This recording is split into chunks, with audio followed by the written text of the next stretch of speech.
So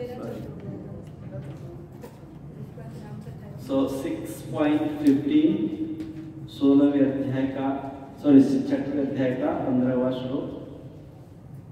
विजन्नेवं सदात्मानं योगी नियतमानसः शान्तिं निर्वाण परमां मत्संस्थामधिगच्छति। अनुवाद और तात्पर्य श्रील प्रभुपाद जी के द्वारा। श्रील प्रभुपाद की जय। इस प्रकार शरीर, मन तथा कर्म में निरंतर संयम का अभ्यास करते हुए संयमित मन वाले योगी को इस भौतिक अस्तित्व की समाप्ति पर भगवत धाम की प्राप्ति होती है। तात्पर्य श्रील प्रभुपाद जी के द्वारा। श्रील प्रभुपाद की जय। अब योगाभ्यास के चरम लक्ष्य का स्पष्टीकरण किया जा रहा है। योगाभ्यास किसी भौतिक सुविधा की प्राप्ति के लिए नहीं किया जाता। इसका उद्देश्य तो भौतिक संसार से विरक्ति प्राप्त करना है। जो कोई इसके द्वारा स्वास्थ्य लाभ चाहता है या भौतिक सिद्धि प्राप्त करने का इच्छुक होता है, वह भगवत गीता के अनुसार योगी नहीं है। न ही भौतिक अस्तित्व की समाप्ति का अर्थ शून्य में प्रवेश है, क्योंकि यह कपोल कल्पना है। श्री भगवान की सृष्टि में कहीं भी शून्य नहीं है। उल्टे भौतिक अस्तित्व की समाप्ति से मनुष्य भगवत धाम में प्रवेश करता है। भगवत गीता में भगवत धाम का भी स्पष्टीकरण किया गया है कि यह वह स्थान है जहाँ न सूर्य की आवश्यकता है न चांद या बिजली। आध्यात्मिक राज्य के सारे लोग उसी प्रकार से स्वतः प्रकाशित है जिस प्रकार सूर्य द्वारा यह भौतिक आकाश। वैसे तो भगवत धाम सर्वत्र है, किंतु चिन्मय व्योम तथा उसके लोगों को ही परम धाम कहा जाता है। एक पूर्ण योगी जिसे भगवान श्री कृष्ण का पूर्ण ज्ञान है, जैसा कि यहाँ पर श्री भगवान ने स्वयं कहा है, मच्चितः मत्परः मत्स्थानम, वास्तविक शांति प्राप्त कर सकता है और अंततो गत्वा कृष्णलोक या गोलोक वृंदावन को प्राप्त होता है। ब्रह्म संहिता 5.37 में स्पष्ट उल्लेख है, गोलोक एव निवसत् अखिलात्म भूतः। यद्यपि श्री भगवान सदैव अपने धाम में निवास करते हैं, जिसे गोलोक कहते हैं, तो भी वे अपनी परा आध्यात्मिक शक्तियों के कारण सर्वव्यापी ब्रह्म तथा अंतर्यामी परमात्मा है। कोई भी श्री कृष्ण तथा श्री विष्णु रूप में उनके पूर्ण विस्तार को सही सही जाने बिना वैकुंठ में या श्री भगवान के नित्य धाम गोलोक वृंदावन में प्रवेश नहीं कर सकता। अतः कृष्ण भावना भावित व्यक्ति ही पूर्ण योगी है, क्योंकि उसका मन सदैव श्री कृष्ण के कार्यकलापों में तल्लीन रहता है। सवै मन कृष्ण पदारविंदयो। वेदों में श्वेताश्वेतर उपनिषद 3.1 भी हम पाते हैं, तमेव विदित्वाति मृत्युमेति। केवल भगवान श्री कृष्ण को जानने पर जन्म तथा मृत्यु के पथ को जीता जा सकता है। दूसरे शब्दों में योग की पूर्णता संसार से मुक्ति प्राप्त करने में है, इंद्रजाल अथवा व्यायाम के कर्तव्यों द्वारा अबोध जनता को मूर्ख बनाने में नहीं। श्लोक संख्या 16। दोनों श्लोक एक दूसरे से कनेक्टेड है, इसलिए आज दो श्लोक पूर्ण करने का प्रयास करेंगे। नात्यश्नतस्तु योगोस्ति न चैकये न च एकान्तमनश्नतः न चाति स्वप्नशीलस्य जाग्रतो नैव च अर्जुन। अनुवाद और तात्पर्य श्रील प्रभुपाद जी के द्वारा। श्रील प्रभुपाद की जय। हे अर्जुन, जो अधिक खाता है या बहुत कम खाता है, जो अधिक सोता है अथवा जो पर्याप्त नहीं सोता, उसके योगी बनने की कोई संभावना नहीं है। तात्पर्य श्रील प्रभुपाद जी के द्वारा। श्रील प्रभुपाद की जय। यहाँ पर योगियों के लिए भोजन तथा नींद के नियमन की संस्तुति की गई है। अधिक भोजन का अर्थ है शरीर तथा आत्मा को बनाए रखने के लिए आवश्यकता से अधिक भोजन करना। मनुष्यों को मांसाहार करने की आवश्यकता नहीं है, क्योंकि प्रचुर मात्रा में अन्न, शाक, फल तथा दुग्ध उपलब्ध है। ऐसे सादे भोज्य पदार्थ भगवत गीता के अनुसार सतोगुणी माने जाते हैं।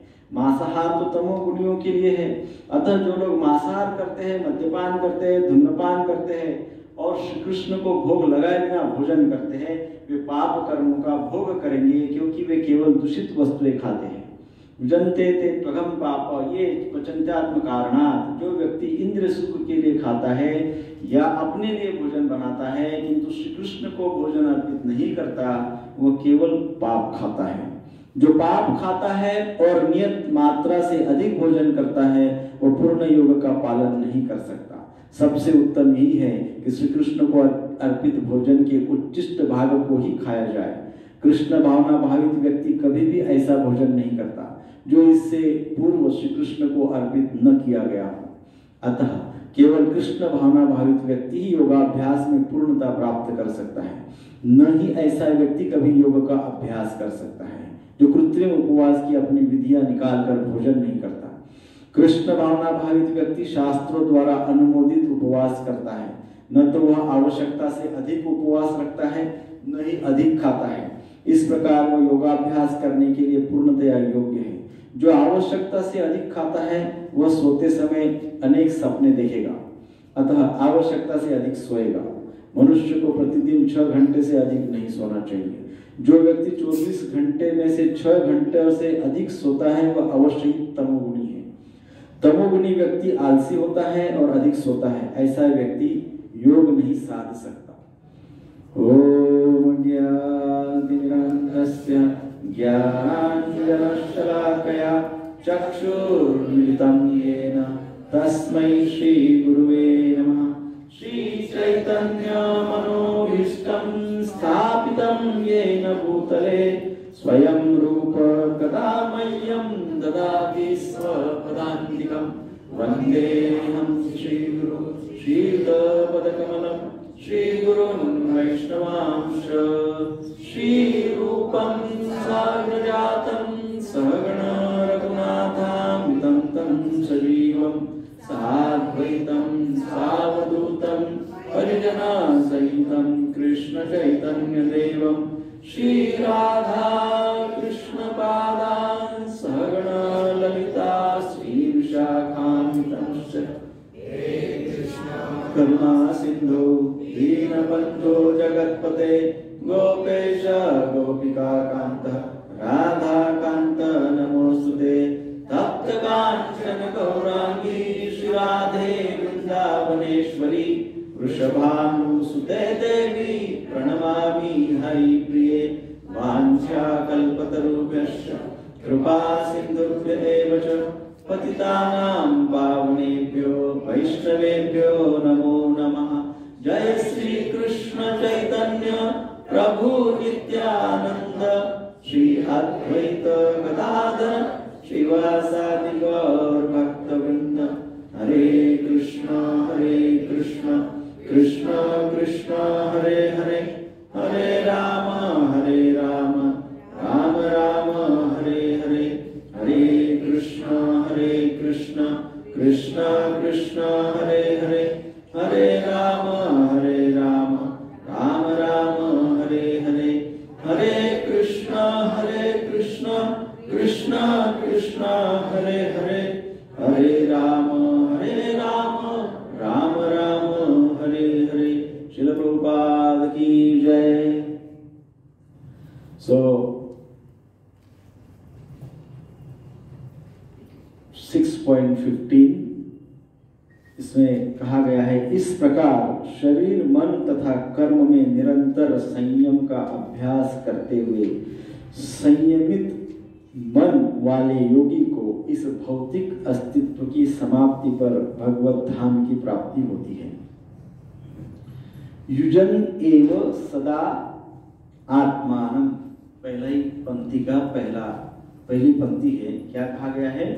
युजन एव सदा आत्मानं, अर्थात इस प्रकार अपने मन को सदा योगाभ्यास में लगाते हुए। किस में लगाते हुए? योगाभ्यास में लगाते हुए।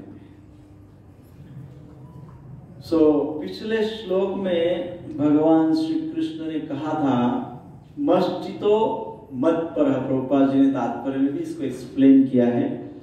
मश्चितो और मत पर, ये 2 शब्द कहे थे।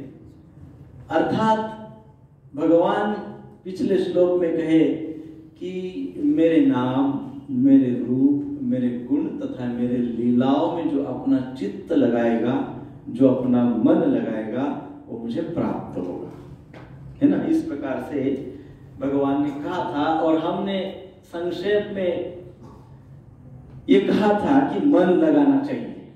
कहाँ पे?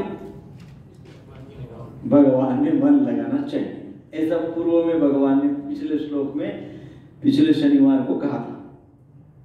यहां पर भगवान क्या कह रहे हैं? यहां पर भगवान कह रहे यंत एव। यहां क्या कह रहे हैं? यहां कह रहे हैं कि मन लगाओ, मन लगाना चाहिए। पहले भी कहा कि मुझ में मन लगाना चाहिए, यहां पे भी पहले 2 बार कहा, आज भी कह रहे हैं मुझ में मन लगाना चाहिए, पर आज विशेष शब्द के साथ कह रहे हैं। आज इस शनिवार को विशेष शब्द के साथ कह रहे हैं। इस शनिवार को कह रहे हैं जन्म एव, अभी महत्वपूर्ण शब्द कह रहे हैं सदा। क्या कह रहे हैं? ऐसे नहीं बोल रहे भगवान मुझ में मन लगाओ कभी कभी, ऐसे नहीं कहे। क्या कहे भगवान?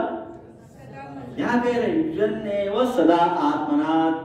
पूर्व में कहे मत चित्त मत प्रह, मेरे परायण हो जाओ, मेरे में चित्त लगाओ, इतना ही कहे अभी तक। तो हमको फैसिलिटी थी, जब इच्छा हुई तब लगाएंगे। लेकिन आज के श्लोक में उसको प्रभु भगवान ने क्या किया? उसकी व्याख्या स्पष्ट की है कि कितना मन लगाना है। तो कितना लगाना है? सदा लगाना है, not a part time job, full time duty, है ना। तो इस प्रकार से भगवान में अपना मन लगाना चाहिए। इसी बात को भगवान बार बार रिपीट कर रहे हैं, वही बात बारंबार रिपीट हो रही है ना। मुझ में चित्त लगाओ, मुझ में मन लगाओ, ये पूरा 18 अध्याय तक ये बात बोलते रहेंगे भगवान। हमको पता नहीं कोई एक श्लोक में ऐसी उपलब्धि हो जाएगी कि रियली हमारा मन लग जाएगा। अब वो कौन से श्लोक में लगेगा, कौन से श्लोक में लगेगा, कौन से श्लोक में परायण हो जाएगा मन, क्या पता नहीं। सो दूसरा अर्थ इसका होता है मन को संसार से हटाकर भगवान में लगाओ। मन को लगाओ, परंतु कैसे लगाओ? मन कहां लगा हुआ है? तो वहां से हटाना पड़ेगा। तो मन को वहां से हटाकर भगवान में लगाओ। तो पहली क्रिया क्या करनी होगी? हटाने की क्रिया करनी होगी। तो मन को हटाना होगा संसार से और फिर भगवान में लगाना चाहिए, भगवान में लगाते रहना चाहिए। ऐसा नहीं कि एक बार लगाते रहना चाहिए, कंटिन्यूअस प्रयास, नित्य प्रयास करते रहना चाहिए। अच्छा, कब लगाना चाहिए? तो कहा गया है नित्य लगाना चाहिए, सदा लगाना चाहिए। तो सदात्मानम अर्थात नित्य रूप से ध्यान योग में लगे रहना चाहिए, अर्थात नित्य रूप से ध्यान योग का अभ्यास करना चाहिए। क्या करना चाहिए? अभ्यास करना चाहिए का अर्थ क्या है? नित्य रूप से ध्यान योग की प्रैक्टिस करनी चाहिए, अर्थात अभ्यास करना चाहिए। कैसे करना चाहिए? तो यहाँ पे गिरिधर जी आके खड़े हैं ऊपर 24/7, आके उन पे ध्यान लगाओ। साक्षात नाम रूप गुण लीला सारी चारों बातें ऊपर हो रही मंदिर में। तो मंदिर में आओ और नाम रूप गुण लीला में ध्यान लगाओ, है ना। तो नियमित रूप से लगाना चाहिए। तो नियम बनाना चाहिए कि कब मंदिर में जाना है, कब जप करना है, कब भगवान का दर्शन ध्यान लगा के करना है। तो इसका नियम बनाना चाहिए। ध्यान योग ये विषय है, ये अध्याय का नाम है, इसलिए हम ध्यान इस विषय पे थोड़ी ज्यादा चर्चा करते रहते हैं। ध्यान का अर्थ क्या है? नित्य और नियमित रूप से। यहां इस श्लोक में उसको कहा गया है सदा।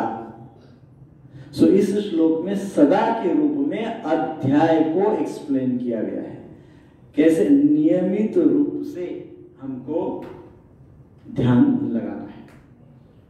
कई बार हम ध्यान लगाते हैं, ऐसा नहीं है कि हम ध्यान में मंत्र ध्यान है ना, हम महामंत्र का जप करते हैं, जप करते करते कभी कभी ध्यान लग जाता है, लगता है ना, तो ध्यान हम लगाते हैं, ध्यान योगी है, परंतु समस्या है कि कभी लगाते हैं कभी नहीं लगाते हैं, है ना।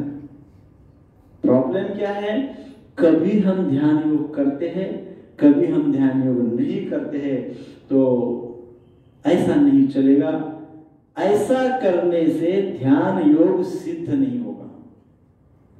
किसी भी विषय में यदि हमको सक्सेस चाहिए, यश चाहिए, तो कंसिस्टेंसी, नियमितता, नित्यता और नियमितता आवश्यक है। Without consistency even material success भी नहीं मिलता है, भौतिक स्तर पे भी यश नहीं मिलता है यदि हम नियमित नहीं है। तो यश चाहिए तो क्या करना होगा, नियमितता, कंसिस्टेंसी। सो कभी किया कभी नहीं किया वाला फॉर्मूला आध्यात्मिक जगत में फेल है। इससे ध्यान योग सिद्ध नहीं होगा, सफल नहीं होगा। नित्य नियमितता से करना है, नित्य करना है। दूसरा शब्द आया है योगी नियतमानसः। योगी नियतमानस, नियतमानस अर्थात संयमित मन वाला योगी, योगी नियत मानस, ऐसा योगी जिसका मन संयमित है। तो योगी का मन तो संयमित ही होता है। ऐसा व्यक्ति जिसका मन संयमित है, ऐसा व्यक्ति जिसका अपने मन के ऊपर अधिकार है। क्या है, किसका किसका अपने मन के ऊपर अधिकार है, किसका किसका नहीं है। किसी किसी का है भी और नहीं भी, और किसी किसी का दोनों नहीं। सो अपने मन के ऊपर अपना अधिकार तो बाय डिफॉल्ट होना चाहिए, होना चाहिए, that is by default, but नहीं है। अपने ही मन पे अपना ही अधिकार नहीं है। जिसका अधिकार है उस व्यक्ति को इस श्लोक में कहा है नियत मानस। क्या कहा है, नियत मानस, अर्थात जिसका अपने मन पर अधिकार है, जिसका अपने मन पर नियंत्रण है, जो अपने मन को कंट्रोल कर सकता है, उसको कहा गया है नियत मानसा। जब हम मन को कंट्रोल करते हैं, अर्थात कौन मन को कंट्रोल कर सकता है, वही व्यक्ति मन को नियंत्रित कर सकता है, वही व्यक्ति मन के ऊपर अपना अधिकार दिखा सकता है, जिसका मन भगवान में लगा है।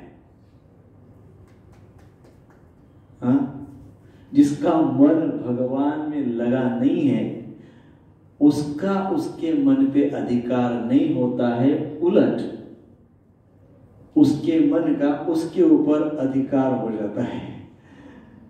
हाँ, बात उलट हो जाती है। जिसका मन भगवान में लगा है उसी का मन उसके अधिकार में रहता है। क्योंकि जब तक व्यक्ति का मन संसार में, संसार के साथ गहरा संबंध रखता है, deep relationship with material world, बहुत डीप, तब तक ये जो शब्द यहां पे आया नियत मानस, तब तक वह व्यक्ति नियत मानस नहीं हो सकता।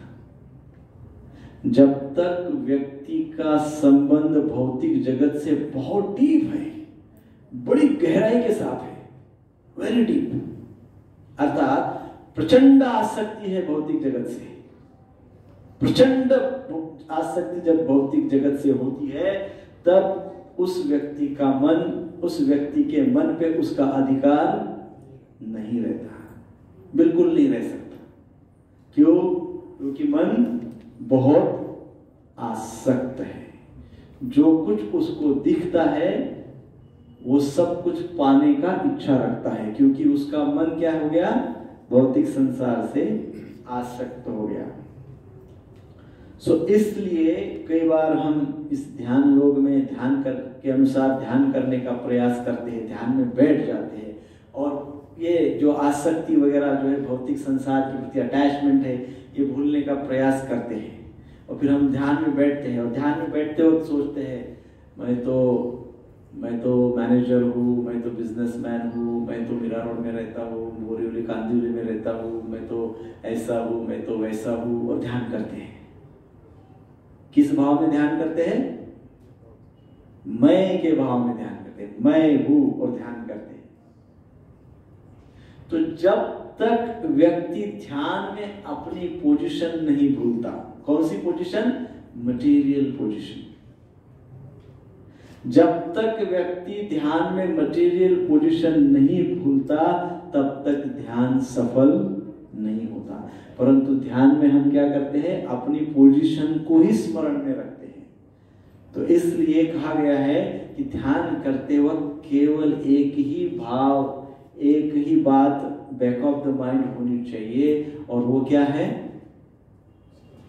जीवेर स्वरूप होए कृष्णेर नित्यदास।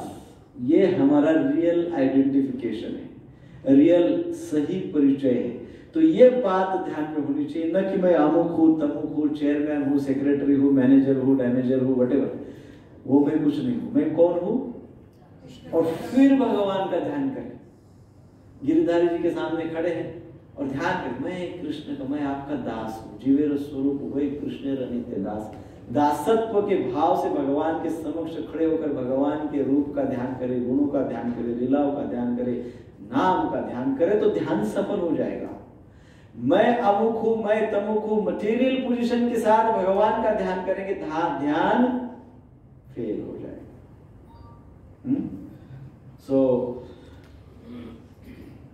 यदि अहंकार समाप्त हो जाए या अहंकार का परिवर्तन हो जाए, मिथ्या अहंकार का सत्य अहंकार में, सच्चे अहंकार में परिवर्तन हो जाए, तो मन स्वाभाविक ही संयमित हो जाएगा, मन अपने आप कंट्रोल हो जाएगा। मिथ्या अहंकार को ट्रांसफॉर्म इनटू फॉल्स ईगो को transform into true ego. What is true ego? जीवेर स्वरूप है कृष्णेर नित्य। ये भी ईगो, मैं भगवान का दास हूं, मैं तो इसमें भी है, परंतु रियल में है ना, ट्रू है। सो जब ये फॉल्स ईगो ट्रू ईगो में ट्रांसलेट होता है, ट्रांसफॉर्म होता है, तब मन अपने आप कंट्रोल हो जाता है, मन अपने आप संयमित हो जाता है ना। बट कठिन है नहीं, ईगो ही तो सबसे बड़ा प्रॉब्लम है। ये इतना बड़ा प्रॉब्लम है कि वो सही हो जाए तो बड़े बड़े प्रकांड पंडित रावण जैसे, उनका भी ईगो अंत तक सही नहीं हुआ, वो भी अपने फॉल्स ईगो को ट्रू ईगो में कन्वर्ट नहीं कर पाए। रावण, कंस महान शक्तिशाली, रावण तो वेद शास्त्र संपन्न था, संपूर्ण वेदों का ज्ञान रावण को था, फिर भी फॉल्स ईगो को ट्रू ईगो में नहीं बदल पाया। कितने तो उसको अवसर प्रदान किए गए, तो नहीं कर पाया। दुर्योधन, साक्षात कृष्ण दुर्योधन के पास जाकर इतनी बड़ी कथा की है, इतना बड़ा लेक्चर दिए, साक्षात कृष्ण ने दुर्योधन को बहुत बड़ा प्रवचन दिया, परंतु फिर भी क्या हुआ? उसका फॉल्स ईगो ट्रू ईगो में परिवर्तित नहीं हुआ। सो फॉल्स ईगो ट्रू ईगो में परिवर्तित होना इतना आसान नहीं है। उसके लिए क्या करना होगा? अभ्यास करना होगा। और क्या करना होगा? संसार से हट के भगवान में लगना होगा, भगवान में लगे रहना होगा, अभ्यास करना होगा। आपने कुछ प्लान किया होगा ना, ट्रू फॉल्स ईगो को ट्रू ईगो में कन्वर्ट करने का। कुछ तो प्लान भी 6-7 साल हो गए अपनी भगवत गीता क्लास को, तो कुछ तो प्लानिंग किया होगा। अभी मैं मेरा फॉल्स ईगो जरा ट्रू ईगो में कन्वर्ट करता हूँ, आमू का मैं प्लानिंग करता हूँ। What is the planning? क्या करना है? हाँ, सरेंडर, साक्षी भाव रखना, और एसोसिएशन, शुद्ध भक्तों का संग, और नाम जप करते रहना, और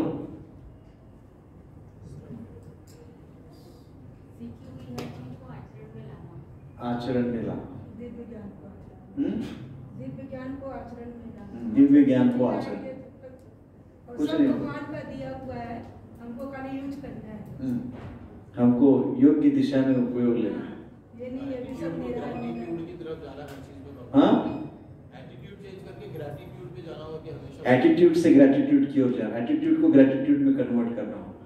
हमारा संबंध भगवान से वो यही ध्यान में रखना। हाँ, हमारा संबंध भगवान से वो ध्यान में रखना। हमारा भगवान के साथ संबंध है, ये बात को ध्यान में रखना, संबंध को भूलना नहीं। नित्यम भागवत श्रवण, नित्यम भागवत श्रवण कह रहे प्रभु जी, नित्य भागवत का श्रवण करना चाहिए। नियम होना चाहिए, मैं कृष्ण की दास हूँ, वो नियम से करो कोई भी चीज, नियम होने चाहिए। पूरे 5-6 साल का क्लास हो गया होगा। ईगो को सबसाइड करना है, ईगो को समाप्त करना है, या ईगो को परिवर्तित करना है, तो सेवा करो, सेवा भाव। हमने इस बात को कब कहा था? गौर पूर्णिमा के पहले, है ना? याद है? सो सेवा भाव से फॉल्स ईगो ट्रू ईगो में परिवर्तित हो सकता है, परंतु सेवा भाव नित्य चाहिए। ऐसे नहीं कि मंदिर में आए तो फुल सेवा भाव, बिल्कुल सुबह से शाम तक कुछ नहीं खाएंगे, फुल सेवा करेंगे, किसी से बात भी नहीं करेंगे पूरे टाइम एकदम से। कंपाउंड के बाहर निकले, मंदिर के अंदर आई एम दास, मंदिर के बाहर आई एम बॉस। तो वो सेवा भाव नहीं है। सो इसलिए ये बहुत महत्वपूर्ण बात है, अहंता, फॉल्स ईगो को ट्रू ईगो में हमने कन्वर्ट करना चाहिए, और हमको बहुत अच्छे से सावधानी से ध्यान पूर्वक भगवान में मन लगाना चाहिए। ध्यान पूर्वक बड़ी सावधानी से भगवान में मन लगाना चाहिए। क्यों सावधानी से लगाना चाहिए? क्योंकि हमारे चारों ओर प्रलोभन है, चारों ओर बहुत पावरफुल फोर्स है जो हमको खींचता है, कहां पे? डाउनवर्ड्स, नीचे की दिशा में। तो इसलिए ये बड़ा महत् कार्य है ध्यान लगाना। अरे ध्यान क्या है? मन में कितनी बातें चल रही है, हजारों विचार चल रहे हैं, ध्यान कैसे लगाए? तो कहा गया है ध्यान ऐसे लगाए जैसे एक आध व्यक्ति जो धनुर्धारी होता है बाण छोड़ता है, तो बाण छोड़ने के पहले कैसा ध्यान लगाता है? उसको क्या दिखता है? लक्ष्य दिखता है, फुल फोकस, पूरा फोकस, उसको केवल भगवान के चरण ही दिखना चाहिए। धनुर्धारी जैसा बाण को साधता है और फिर लक्ष्य को भेदता है, वैसे ही हमने अपने मन को, चित्त को ध्यान में लगाना चाहिए, अर्थात फोकस्ड होना चाहिए। अच्छा, एक बार बाण छोड़ दिया तो क्या वो बाण वापिस आता है? आता है? एक बार ध्यान लगा दिया तो क्या ध्यान वापिस आना चाहिए? भौतिक जगत में आना चाहिए? ऐसे तो नहीं आना चाहिए, लेकिन आता है, क्योंकि हमारा फोकस, माइंडफुलनेस नहीं है। अन्यथा एक बार यदि भगवान के चरणों की, भगवान के नाम की, भगवान के रूप की, भगवान के गुणों की, भगवान की लीलाओं की रुचि लग गई, उसमें टेस्ट आ गई, उसमें हमारा चित्त लग गया, ध्यान लग गया, मन लग गया, तो प्रभु जी मन वापस नहीं आएगा, क्योंकि मन का स्वभाव क्या है? मन मांगे मोर। यदि उसको अच्छा लगा तो वो और चाहिए और चाहिए और चाहिए। सो वो भगवान की भक्ति और चाहिए, भगवान की कृपा और चाहिए, भगवान का रक्षण और चाहिए, भगवान की सेवा और चाहिए। तो जब इतना सारा और चाहिए तो मन तो लगा ही रहेगा, उसको यहाँ वहां भटकने के लिए स्कोप ही नहीं रहेगा, है ना। सो इसलिए केवल भगवान की ओर ही हमारा ध्यान जाना चाहिए। आगे कहा है शांतिम निर्वाणम परमाम, शांतिम निर्वाणम परमाम, अर्थात शांति जो पूर्णानंद की ओर ले जाती है, परम शांति। शांति निर्वाण परमाम, निर्वाण की ओर जो शांति ले जाती है, अर्थात परम आनंद की ओर जो शांति ले जाती है। सो ऐसी व्यक्ति जिसको प्राप्त करके कुछ भी, जिसको प्राप्त करना कुछ भी शेष नहीं रह गया, जिसको हमें कुछ पाना ही नहीं है, अभी कुछ नहीं चाहिए, उसको सब हो गया, कुछ पाना शेष नहीं रह गया। शांति निर्वाण परमाम, उस अवस्था को या उस व्यक्ति को निर्वाण शांति कहा गया है। अब उसको भौतिक संसार में कुछ पाने का बाकी रहा ही नहीं है, कुछ पाना नहीं है। हाँ? सो ऐसी व्यक्ति या ऐसी स्थिति को परमा शांति, निर्वाण परमा शांति कहा गया है। ध्यान योगी या जो लोग ध्यान करते हैं वो लोग ऐसी निर्वाण परम शांति को प्राप्त करते हैं। अब शांति शांति तो बहुत बार सुना है हमने। शांति के अनेक शब्द है, अनेक प्रकार से है। हम प्राय दो शब्दों की व्याख्या करने का प्रयास करेंगे। एक हमने जो सुना है और हम जो सुनते रहते हैं वो शांति, और दूसरा एक होता है परम शांति। दो है ना। यहाँ पे शांति निर्वाण परमा, ये तीसरा प्रकार शांति का बताया है, परंतु प्राय ये दो प्रकार है। पहला है शांति। शांति अर्थात मटेरियल अटैचमेंट, भौतिक आसक्तियों को त्याग कर जो प्राप्त होता है उसको कहते हैं शांति। अर्थात सिंपल भाषा में सांसारिक बातों को त्याग कर जो प्राप्त होती है वो है शांति। प्रचंड आसक्ति को त्याग कर जो प्राप्त होती है वो है शांति। और भगवान को प्राप्त करके जो प्राप्त होती है वो परम शांति। संसार का त्याग करने से क्या प्राप्त होता है? शांति। और भगवान को प्राप्त करने से क्या होता है? मतलब एक में त्याग करना है और दूसरे में पाना है। त्याग क्या करना है? भौतिक आसक्ति त्यागना है, तो शांत लगेगा थोड़ा, है ना।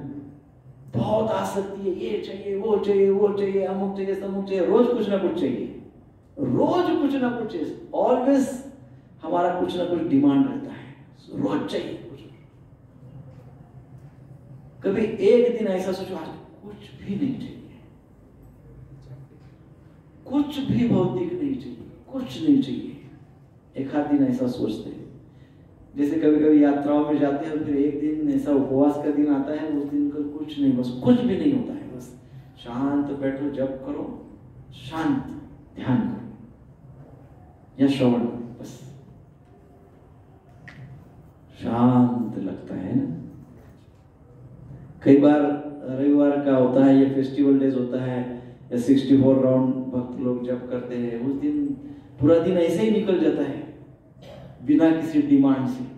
कोई डिमांड नहीं रहती, कोई भी डिमांड नहीं रहती, तो कैसे लगता है? शांत लगता है, क्योंकि मटेरियल बातों को, मटेरियल भौतिक आसक्ति को आपने क्या किया है? त्याग दिया है कुछ समय के लिए, शांत लगता है। अब त्यागने के पश्चात कुछ पाना भी तो है। ओनली त्यागने से काम पूरा नहीं होगा, तो पाना भी है। किसको पाना है? भगवान। तो भगवान को जब हम पा लेते हैं तो उसको कहते हैं, तो उस स्थिति में हमको जो प्राप्त होती है उसको कहते हैं परम शांति। शांति और परम शांति। सो इसी परम शांति को 5.12 में हमने पूर्व में देखा है, उसको भगवान 5वें अध्याय में कहते हैं नैष्ठिकी शांति। भगवत गीता में शांति के शब्द, शांति इसको अनेक विशेषणों के साथ भगवान ने एक्सप्लेन किया है। नैष्ठिकी शांति कहा गया है और यहाँ पर निर्वाण परमा शांति कहा गया है। सो यही परम शांति। आगे कहा गया मत संस्थान अधिगच्छति, वह मेरे ध्यान में चला जाता है। प्रभुपाद जी योग की पूर्णता नामक एक ग्रंथ में लिखते हैं, वो हम पढ़ेंगे। प्रभुपाद जी लिखते हैं श्री कृष्ण का धाम शून्य नहीं है। हम भगवान को प्राप्त करके शून्य में नहीं जाते, वहां आध्यात्मिक विविधताएं हैं। प्रभुपाद जी लिख रहे हैं स्पिरिचुअल वेराइटीज। योग पद्धतियां उस ध्यान में प्रवेश हेतु अपने को ऊपर उठाने के मार्ग है।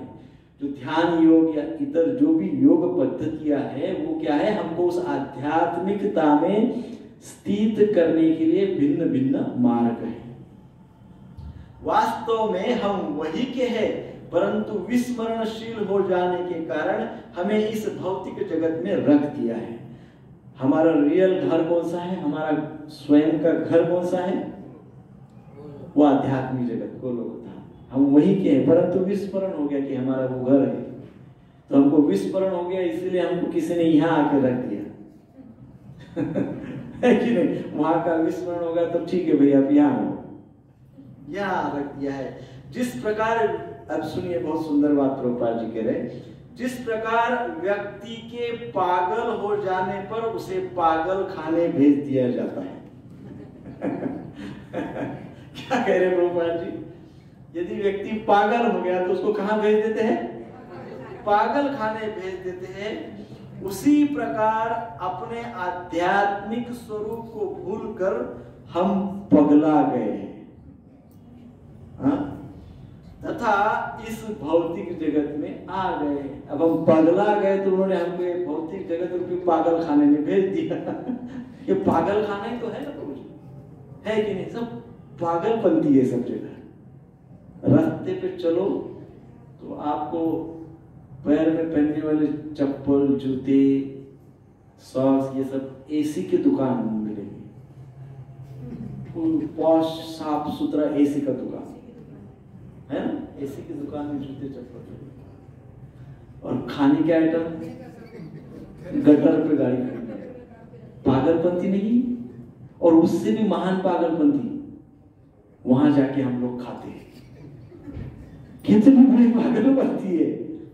तो ये पागल खाना है। सब संसार में जो लोग भ्रमित कर रहे पूरे संसार को, उनको तो हीरो कहा जा रहा है ना। टीवी पे आके लोग गुटखा बिटखा इसका एडवर्टाइज करते हैं, बोलते हैं ऊंचे लोग ऊंची पसंद क्या खा रहे, गुटखा तंबाकू खा रहे, कैंसर फैला रहे लोगों को भी खाने के लिए, और उनको बोलते हैं हीरो। बड़े बड़े स्पोर्ट्स पर्सन हमको उधर आके एडवर्टाइज में बोलते हैं गैम्बलिंग करो, है नो, अमुक खेलो तमुक खेलो, सब गैम्बलिंग करो बोलते हैं, और उसका फुल एप्रिसिएशन होता है, पूरी प्रशंसा होती है कि नहीं। और कोई भगवत गीता के ऊपर लेक्चर देने लग जाए तो, कोई शास्त्र की बात करे तो उसको जेल में भी डालने को कम नहीं करेंगे। पागल खाना है, क्योंकि संसार क्या है। प्रभुपाद जी बोल रहे, सही बात है, प्रभुपाद जी बोल रहे एकदम वेरी ट्रू। सो हम पगला गए हैं, इसलिए हमको भौतिक जगत में डाल दिया है। अतः ये भौतिक जगत एक प्रकार का पागल खाना है, और हम सरलता से देख सकते हैं कि यहाँ सब कुछ पागलपन से किया जाता है है कि नहीं। सब कुछ पागलपन से किया जाता है। हमारा वास्तविक प्रयोजन यहाँ से निकलकर भगवत धाम में प्रवेश पाना है ना। सिंपल है, हम कहीं जा रहे हैं बस में, मैंने कई बार उदाहरण दिया, मान लो मैं बस में जा रहा हूँ और आप बस में मुझे मिल गए और आपने मुझे पूछा प्रभु जी कहाँ जा रहे हैं, और मैंने कहा पता नहीं प्रभु जी कहाँ जा रहे हैं, बस में बैठ गया, तो आप सोचेंगे आज प्रभु जी सर्किट हो गए, पागल हो गए, है कि नहीं। कहाँ जा रहे पता नहीं, व्हाट डज इट मीन्स, व्यक्ति पागल है। संसार में किसको पता है उसके जीवन का उद्देश्य क्या है, मनुष्य जीवन का उद्देश्य क्या है, कहाँ मनुष्य जीवन जा रहा है, पता है? नहीं पता है ना, पागल है। इसलिए तो प्रभुपाद जी बोल रहे हैं कि यहाँ सब कुछ पागलपन से किया जाता है, क्योंकि जो मुख्य उद्देश्य है वो भूल कर किया जाता है। मुख्य उद्देश्य क्या है, हम कहाँ जा रहे हैं, हमको कहाँ जाना है, भगवत धाम, वो भूल गए। और जो मुख्य उद्देश्य भूलकर जो कुछ कर रहे हैं तो पागलपंती है, पागलपन है। सो इसलिए प्रभुपाद जी कहते हैं ये हम भूल गए, इसलिए यहाँ जो कुछ भी हम हो रहे, जो कर रहे हैं वो पागल। भगवत गीता में श्री कृष्ण इस धाम की सूचना देते हैं तथा हमारी और अपनी स्थिति के विषय में निर्देश देते हैं। भगवान हमको निर्देश देते, भगवान बताते हैं ध्यान योग करो, भगवान बताते हैं शांति मिलेगी, फिर परम शांति मिलेगी। और ये करने के लिए भगवान यह भी बताते हैं कि हम कौन है। दूसरे अध्याय में हमको बताया, दूसरे अध्याय में भगवान ने हमको हमारा ही परिचय दिया है कि नहीं। हम दो टाइप की पर्सनालिटी हमारे पास है, एक समाप्त होने वाली और एक चिरकाल तक रहने वाली। हमारे विषय में भगवान बताते हैं और स्वयं के विषय में भी भगवान हमको बताते हैं। इतना सब बताने के बाद बोलते आप ध्यान करो, और फिर भी ध्यान नहीं करते। भगवान अपने हमारे जीव के विषय में डिटेल्स बताए, स्वयं के विषय में डिटेल्स बताएंगे और कहेंगे अब तो ध्यान करो, सब तो डिटेलिंग आपके पास है, नाम के विषय में पता है, रूप के विषय में पता है, गुण के विषय में पता है, लीलाओं के विषय में पता है, अब तो ध्यान करो। अच्छा स्वयं के विषय में भी पता है, दूसरे अध्याय में बोल दिया है अब तो ध्यान करो, नहीं करते तो पागलपन है, प्रभुपाद जी बोल रहे हैं।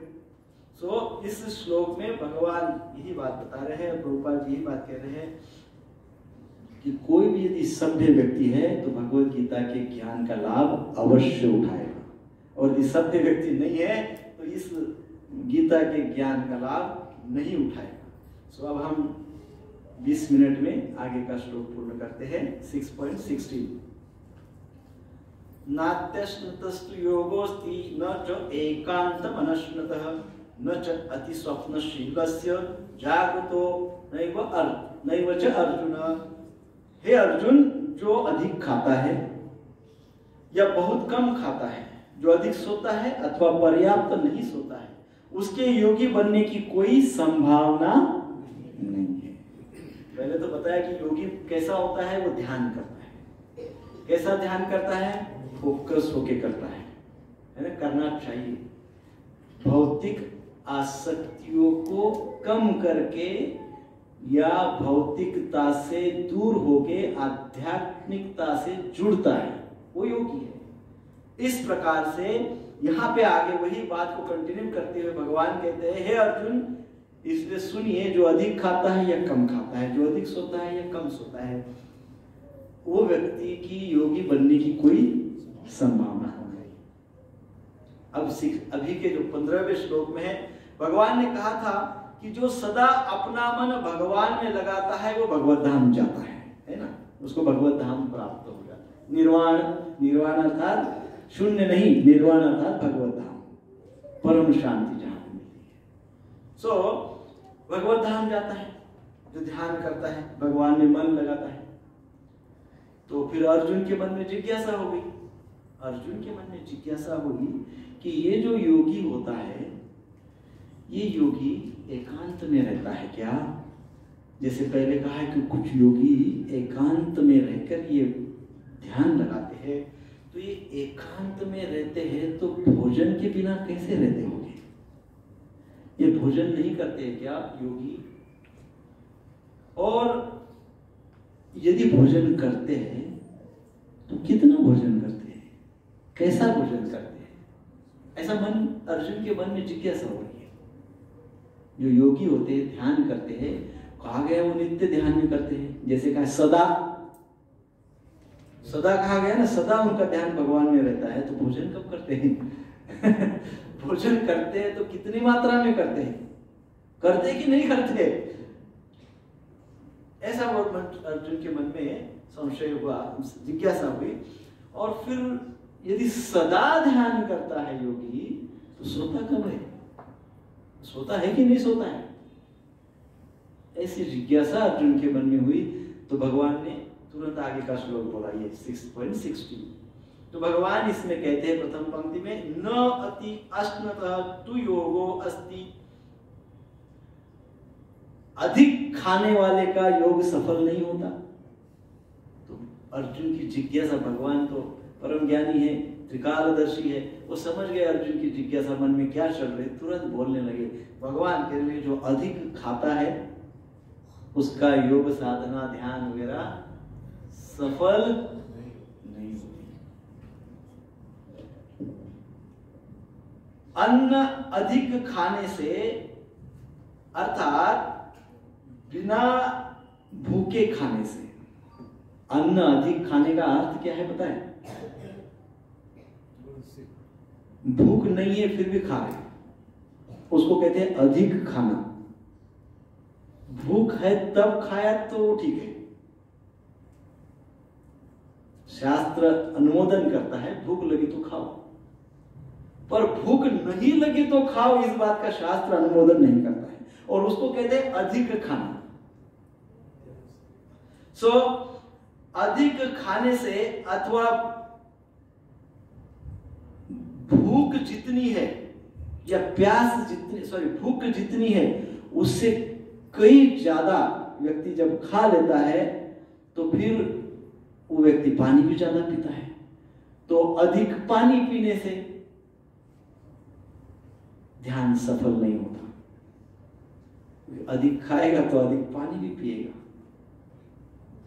अधिक पानी पीने से या अधिक, कई बार कई लोग सोचते हैं कि हम, किसी ने बोला रोज 5 लीटर पानी पीना चाहिए, ऐसे हमको कुछ बोले कभी तो कोई पूछा प्रश्न, आयुर्वेदिक प्रश्न रोज 5 लीटर पानी पीना चाहिए, मुझे क्या पता 5 लीटर पीना चाहिए, 10 लीटर पीना चाहिए, प्यास लगी तब, इतना मुझे पता है, प्यास लगी तब पीना चाहिए, बिना प्यास के पीना अर्थात अधिक पीना। और किसी भी प्रकार का अधिक योग को सफल नहीं होने देगा, ध्यान को सफल नहीं होने देगा। अब मान लो ज्यादा अन्न खा लिया, ज्यादा पानी भी पी लिया, अब ज्यादा अन्न भी खाया ज्यादा पानी भी पिया, तो उसके केस में क्या होता है, पेट में भारीपन हो जाता है, पेट भारी हो जाता है कि नहीं? होता है कि नहीं होता है? होता है, होता है कि नहीं होता है? होता है। मुझे लगा मेरा ही एक्सपीरियंस है इसलिए 2 बार पूछ रहा हूं अति खाने से और अति पीने से पेट भारी हो जाता है। पेट भारी हो जाता है तो फिर क्या होता है? आलस्य चढ़ता है, आलस चढ़ता है, आलसी हो जाता है। और जब ऐसा पेट भारी होता है, आलस चढ़ता है, तो बार बार ध्यान पेट की ओर जाता है। अभी कथा में भी बैठे मान लो, तो ये बार बार ध्यान कहाँ जाएगा? पेट, क्योंकि भारी है, बार बार पेट की ओर ध्यान जाएगा, तो ध्यान कैसा होगा? ध्यान योग, ध्यान कैसे होगा? तो इसलिए कहा गया है जो व्यक्ति अधिक खाता है उस व्यक्ति का ध्यान सफल नहीं होता। फिर अधिक खाने से क्या होता है? फिर अधिक खाने से जप, भजन, ध्यान, श्रवण, ये सब आदि जो भी कुछ आध्यात्मिक क्रिया है वो सब करने का मन नहीं करता अधिक खाने से। व्यक्ति न सुख पूर्वक बैठ सकता है, ना ही खड़े रहने में उसको सुख का अनुभव होता है, और ना ही चलने फिरने का उसको मन करता है। न सुखपूर्वक बैठ सकता है, न सुखपूर्वक खड़ा हो सकता है, ना ही कहीं टहलने का वो walking, morning walk, evening walk करने का मन करता है, ये कुछ भी नहीं करता है। और ये कुछ भी नहीं करने से फिर शरीर में रोग उत्पन्न होता है, क्योंकि उसको यदि कोई एक ही चीज अच्छी लगती है तो वो क्या, लेटे रहो, पड़े रहो, यही बात उसको अच्छी लगती है। और ऐसे व्यक्ति का फिर क्या होता है, ध्यान सफल नहीं होता है। प्रभुपाद जी कहीं पे कहे हैं, यदि हम स्वाद की पूर्ति करने के लिए प्रसाद को भी अधिक मात्रा में ग्रहण करते हैं तो उससे भी भक्ति योग में बाधा उत्पन्न होती है। कई बार डॉक्टर ने बोला भाई खीर नहीं खा सकते आप, डायबिटीज है। तो फिर फेस्टिवल जब आ जाता है, भक्त है बहुत उच्च कोटि के, तो फिर हम फेस्टिवल में आ जाते हैं, ये तो प्रसाद है ना ये तो प्रसाद है। 2-3 महीने का डॉक्टर ने मना ही किया था, वो तो ठीक है, डॉक्टर की बात हो गई, परंतु अभी तो ये तो प्रसाद है। अब प्रसाद तो मैं 1 लीटर भी खा सकता हूँ है ना, प्रसाद ही तो पाया है, प्रसाद ही तो ग्रहण किया है, कौन सा पाप किया है, प्रसाद खाया। प्रसाद अर्थात कृपा भगवान की, जितनी ज्यादा खाओ उतना अच्छा, जितनी ज्यादा पाओ उतनी अच्छी है, कृपा ही है भगवान की। तो प्रभुपाद जी कहते हैं कि अधिक मात्रा में यदि प्रसाद ग्रहण करते हैं तो उससे भी भक्ति योग में बाधा उत्पन्न हो जाती है। प्रसाद पाना चाहिए डेफिनेटली, पर अपनी अपनी योग्यता के अनुसार प्रसाद पाना चाहिए। मान लो कहीं किसी मेडिकल रीजन के कारण मीठा खाने का परमिशन नहीं है, तो समझना चाहिए कि मीठा खाने की योग्यता हमारे पास नहीं है, दूसरा खाने की योग्यता है ना, और कुछ वो दूसरा पाइए, वही क्यों पाना है ना। तो उससे हमारा क्या हो जाता है, क्या हो जाता है, ध्यान भंग, असफल हो जाता है। अच्छा, अब एक महत्वपूर्ण बात है, जो खाना ये विषय है, यहाँ पे कहा खाने के विषय में कहा गया है इस श्लोक में, परंतु थोड़ा सा उसका आंतरिक अर्थ देखे तो खाना केवल जीवा से खाने वाली बात नहीं कही गई है। यहाँ पे हम आंख से खाते हैं, क्या खाते हैं, दृश्य देखते हैं, तो अति देखना, उसमें पूरी तरह से डूब जाना भौतिक दृश्यों में। स्वाद, सुनना, शुक्र, हम सुनते हैं अननेसेसरी मटेरियलिस्टिक बातों को, अति सुनना, अति देखना, अति सुनना, अति खाना, किसी भी चीज का अति सर्वत्र वर्जयेत। तो खाना अर्थात अपने इंद्रियों से हम जो भी रिसीव करते हैं वो सब कुछ, पंचेंद्रियों से जो भी हम रिसीव करते हैं वो सब कुछ, वो यदि अधिक मात्रा में लिया तो ध्यान नहीं हो पाएगा, ध्यान सफल नहीं हो पाएगा। अच्छा, इंद्रियों से अधिक लिया तो ध्यान सफल नहीं होगा, उसके आगे मन से भी अधिक लिया तो भी ध्यान सफल नहीं होगा। ओवर थिंकिंग, बहुत विचार, बहुत विचार, बहुत विचार।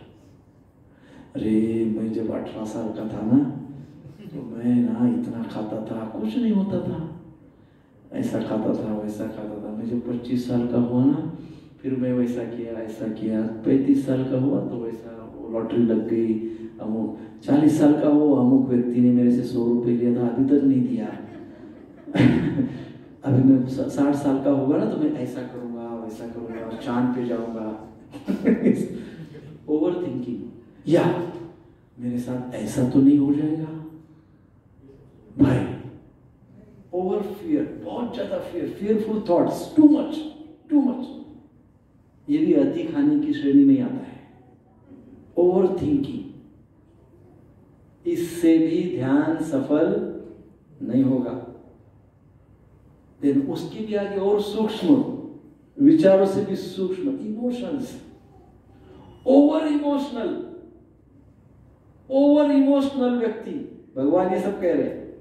ओवर इमोशनल व्यक्ति हो, बहुत ही ज्यादा। संसार में जितने भी फ्रॉड होते हैं, आपने सुने ना फ्रॉड, तो जो फ्रॉडस्टर्स होते हैं, जो फ्रॉड करने वाले लोग होते हैं, क्या कहते हैं उसको हिंदी में, कुछ अच्छा नाम है हिंदी में, भूल गया। फ्रॉड करने वाले, ठग, जो ठग लोग होते हैं ना, ठग, वो ठगी कैसे करते हैं पता है? सबसे पहले वो जिसको ठगी, जिसके साथ ठगी करते हैं ना, उसको ओवर इमोशनल बना देते हैं, ओवर इमोशनल बना देते हैं। पहले सबसे फर्स्ट थिंग वो ऐसा करते हैं।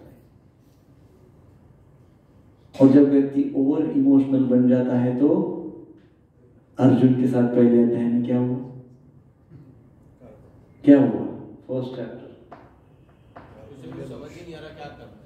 वो कहने लगे थे पहले अर्जुन कृष्ण को, हे कृष्ण, सेनयोर तयोर मध्य, मेरे रथ को दोनों सेनाओं के बीच में ले चलो, मैं जरा देखना चाहता हूँ किसकी हिम्मत है मेरे साथ लड़ने की, कौन ऐसा है जो मुझसे युद्ध करना चाहता है। मैं धनुर्धर हूँ, परम तप हूँ, शत्रुओं को तपाने वाला हूँ, कौन मेरे सामने खड़ा रहने का जरूरत हिम्मत दिखा रहा है? ये कॉन्फिडेंस। लेकिन ओवर इमोशनल हो गए, इतना कॉन्फिडेंस एक सेकंड में, कुछ मिनट जैसा ही दृश्य देखा, मध्य में गए और देखा, तातश्री को देखा, गुरुवर्य को देखा, अपने बांधवों को देखा, मित्रों को देखा, और दूसरे क्षण में बैठ गए, हाथ पैर कांपने लगे, पसीने पसीने हो गए, धनुष्य बाण हाथ का छूट गया। Over emotional. सो जब व्यक्ति ओवर इमोशनल हो जाता है तो वो अपने ध्यान से भटक जाता है, उसका कॉन्फिडेंस समाप्त हो जाता है, और वो भी व्यक्ति ध्यान में असफल हो जाता है। तो खाने का अर्थ यहाँ पे केवल अन्न ग्रहण करने तक नहीं है या प्रसाद ग्रहण करने तक नहीं है। खाने का अर्थ अपने इंद्रियों से खाना, अपने मन से खाना, और मन से ओवर इमोशनल होना। सो ये सारा कुछ जब ओवर हो जाता है तो हम unstable and full of anxiety हो जाते हैं, हम ध्यान नहीं कर सकते, हम जप भी नहीं कर सकते। जप करते जरूर है परंतु ध्यान से जप नहीं होता है, साधना नहीं हो पाती है, उसमें हमको सफलता इसलिए प्राप्त नहीं होती है। सो ये बात ध्यान में रखना चाहिए। न च एकांतम अनअश्नतः, अर्थात भोजन नहीं लेने वाले को भी योग में सफलता नहीं मिलती है। ऐसे भोजन जो नहीं करेगा, भोजन का त्याग कर देगा, तो भोजन का त्याग करने से भी ध्यान नहीं लगेगा। कलयुग में, सतयुग में होता था, सतयुग में, कलयुग में हम सब अन्नमय कोश पे निर्भर है, हमको अन्न चाहिए। सो कलयुग में विदाउट फूड नॉट पॉसिबल। भक्ति सिद्धांत सरस्वती महाराज का एक उदाहरण है। उनके एक शिष्य थे और वो उस दिन निर्जल एकादशी व्रत किए। तो भक्ति सिद्धांत सरस्वती ठाकुर महाराज ने उनको पूछा, अरे आज आप घर पे हो, प्रचार के लिए नहीं गए हो, आज आप आश्रम में हो, प्रचार के लिए नहीं गए हो, क्या बात है? तो बोले, नहीं महाराज, आज मैं रेस्ट कर रहा हूं। तो महाराज ने पूछा, क्यों? बोले, आज मेरा निर्जल व्रत है,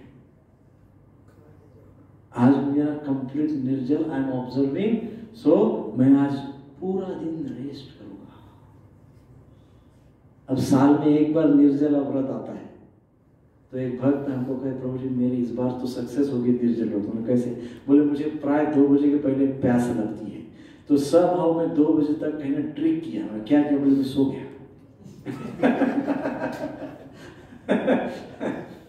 तो 2 बजे का टाइम निकल गया, धूप का समय निकल गया, फिर इतना प्यास नहीं लगा, सो मेरा निर्जल सफल हो गया। तो भक्ति सिद्धांत सरस्वती ठाकुर ने जब ये सुना तो तुरंत किचन में गए, एक सेवक को बुलाया और उसके लिए एक एकादशी का व्रत का जो प्रसाद होता है वो प्रसाद की एक थाली लगाई और उस भक्त को कहा कि ये एकादशी का प्रसाद पाओ और प्रसाद के पश्चात तुरंत प्रचार के लिए जाओ। तो यहाँ पे जो बात कही गई है कि बिना प्रसाद, बिना खाए भी ध्यान सफल नहीं होता है। पूर्व में हमारे पास बहुत उदाहरण है, परंतु युग का अंतर है। अत्रि मुनि 100 वर्ष तक, अत्रि और अनुसया ने 100 वर्ष तक ऐसी तपस्या की कि उन्हें कुछ कर्ण भी नहीं लिया, कुछ भी नहीं पाया, 100 ईयर्स तक। तो वैसा हम नहीं कर सकते क्योंकि हम कलयुग में हैं। सो कलयुग में हमको क्या करना चाहिए, कलयुग में हमको क्या करना चाहिए वो आगे के श्लोक में भगवान बताएंगे। सो यदि हम भोजन नहीं करेंगे, कोई एकादशी का व्रत करेंगे या कोई भी करेंगे और भोजन नहीं करेंगे, तो हम भोजन का चिंतन करेंगे, है कि नहीं? भोजन नहीं करेंगे तो भोजन का चिंतन करेंगे, है ना? अनेकों प्रकार का सुगंध आएगा। मान लो घर पे है और पड़ोसी के यहाँ पे कुछ स्वादिष्ट व्यंजन बनाया गया और उसका सुगंध आया, तो हमारा चिंतन तो और गाढ़ा हो जाएगा। भगवान के नाम पे ध्यान लगने से ज्यादा तो खीर पूरी पे ही हमारा ध्यान लग जाएगा, है? सो बार बार मन क्या करता है, चिंतन करता है, और चिंतन करेंगे तो हमारा ध्यान सफल नहीं होगा। और दूसरा पॉइंट है, हम भूखा रहेंगे तो शक्ति कम हो जाएगी, शारीरिक, मानसिक, बौद्धिक सब शरीर क्षीण हो जाएंगे, शक्ति कम होगी। शक्ति कम होगी तो हम सो जाएंगे। सोना तो तामसिक लक्षण है, सोना तो इग्नोरेंस है, तो वो नहीं चलेगा। फिर धीरे धीरे क्या हो जाता है, हमारा जो मसल वगैरह सब सूखने जाती, सूखते जाती है ना, मसल सूखने जाती है। शरीर, जैसा अर्जुन ने कहा था फर्स्ट चैप्टर में, शरीर शिथिल होने लगता है। हम बार बार घड़ी की ओर देखते हैं, कितना बज गया, 8, 10, 11, 12, अब 1 बजे के बाद तो बहुत हेवी जाता है। अभी तक 1 घंटे के बाद घड़ी की ओर देख रहे थे, अब 5 मिनट के बाद घड़ी की ओर देखते हैं। बिकम्स वेरी हेवी, बहुत हेवी होता है। सो शरीर शिथिल हो जाता है, चलना फिरना कठिन हो जाता है। इनफैक्ट बैठकर अभ्यास करना, कुछ पढ़ना, कुछ श्रवण करना भी मुश्किल हो जाता है, वो भी कठिन हो जाता है। और चित्त तो भगवान में बिल्कुल नहीं लगता है। और उपवास का अर्थ है भगवान के निकट वास, वो तो बिल्कुल नहीं होता है। भगवान के निकट तो वास करने का इच्छा ही नहीं होता है। इच्छा तो होता है कब, कल सुबह सूर्योदय होगा, वो बात होती है। सो इसलिए इस अवस्था में ध्यान योग सफल नहीं होगा। सो प्रभुपाद जी तात्पर्य में कहते हैं, नहीं ऐसा व्यक्ति कभी योग का अभ्यास कर सकता है जो कृत्रिम उपवास की अपनी विधियां निकालकर भोजन नहीं करता। प्रभुपाद जी तात्पर्य में लिख रहे हैं, ऐसा व्यक्ति योग का अभ्यास नहीं करता जो अपने मन मौजी तरीके से कभी भी एकदम फुल फास्टिंग करता है, उपवास, वो व्यक्ति योग का अभ्यास नहीं कर सकता है ना। सो नेक्स्ट पंक्ति आ रही है, न च अति स्वप्नशीलस्य, अति स्वप्नशीलस्य अर्थात अधिक सोने वाला। सो अधिक सोने वाले व्यक्ति का भी योग ध्यान सफल नहीं होता है। सो यहाँ सोने का भी थोड़ा सा और अर्थ ये है कि सोना अर्थात सोना इज रिलेटेड टू कि सोना और जागना। जागना अर्थात हम कितने समय तक संसार के संपर्क में, कितने समय तक हम मटेरियलिस्टिक वर्ल्ड के संपर्क में, और कितने समय तक हम उस भौतिक संसार के संपर्क में नहीं है। सो कॉन्टैक्ट, संपर्क। तो यहां पे कहा गया है, यदि कोई व्यक्ति बहुत ज्यादा सोता है तो ज्यादा सोने से सबसे पहले तो व्यक्ति का स्वभाव बिगड़ जाता है। क्या होता है? स्वभाव बिगड़ जाता है, नींद ही आती रहती है। इतनी सोने की आदत डाल दी अपने आप को कि शरीर जरा भी सहन नहीं करता है। शरीर इतना आलस्य से भरपूर हो गया कि जब बोलो तब सो सकता है व्यक्ति। आप बोलो तब सो जाए। सो इससे क्या होता है, स्वभाव एक शरीर में इनर्शिया आ जाता है और फिर स्वभाव जो होता है ना व्यक्ति का आलसी स्वभाव हो जाता है। सो इसलिए उसको इससे बचना चाहिए। सो पड़े रहने में सुख और बैठे रहने से परिश्रम का अनुभव करते हैं। उनको लगता है पड़े रहो, मजा आनंद है, एंजॉय, पड़े रहो बस एंजॉय, उसको एंजॉय समझते हैं। और खड़े भी रहने के लिए बोला, यहां से वहां तक चलने के लिए बोला तो भयंकर परिश्रम, बाप रे इतने परिश्रम, इतने कष्ट, यहां से वहां चलना है, बाप बहुत ज्यादा है। आजकल तो वो 2 व्हीलर सबके पास आ गई है तो थोड़ा भी चलते नहीं है। तो ये बड़ी समस्या है। सोने में वो सुख का अनुभव करते हैं और परिश्रम करने में बड़ा कठिन लगता है। इसलिए सबके लिए एक अनिवार्य है बात, घर के 2 किलोमीटर के रेडियस में कुछ भी काम करना हो तो आप बिल्कुल अपना वाहन उपयोग में नहीं लाना चाहिए। स्कूटर को घर पे रख के जाना चाहिए, सब्जी लेने के लिए, जो भी कुछ एक्टिविटीज है 1-1.5-2 किलोमीटर के रेडियस में दिन में एक बार तो भी जाना चाहिए। दिन में एक बार तो ऐसे जाना चाहिए।